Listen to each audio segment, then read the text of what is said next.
कैलाश पर एक अनूठी लीला। कैलाश पर्वत पर भगवान शिव अपनी समाधि में लीन थे।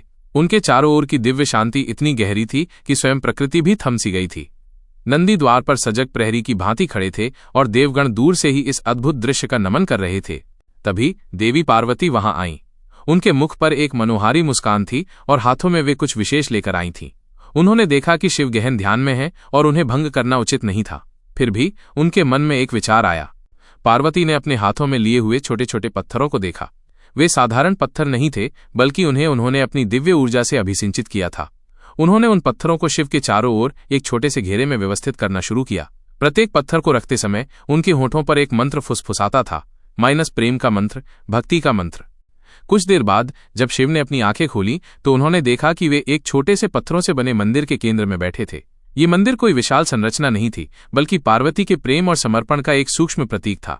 शिव के अधरों पर एक अलौकिक मुस्कान फैल गई। उन्होंने पार्वती की ओर देखा और पूछा, प्रिय, यह क्या है? पार्वती ने विनयपूर्वक उत्तर दिया, प्रभु, आप तो कण कण में विद्यमान हैं।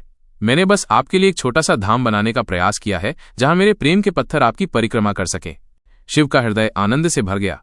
उन्होंने अपने हाथ से एक पत्थर उठाया और उसे अपनी हथेली में रखकर कहा, पार्वती, तुमने मुझे ये दिखाया है कि सच्ची भक्ति किसी विशाल मंदिर या चढ़ावे की मोहताज नहीं होती।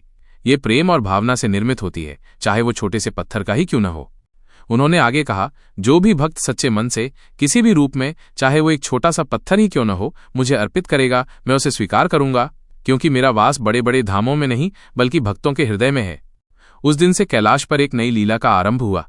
भक्तों ने सीखा कि ईश्वर को पाने के लिए आडंबर नहीं बल्कि हृदय की शुद्धता और प्रेम की आवश्यकता होती है।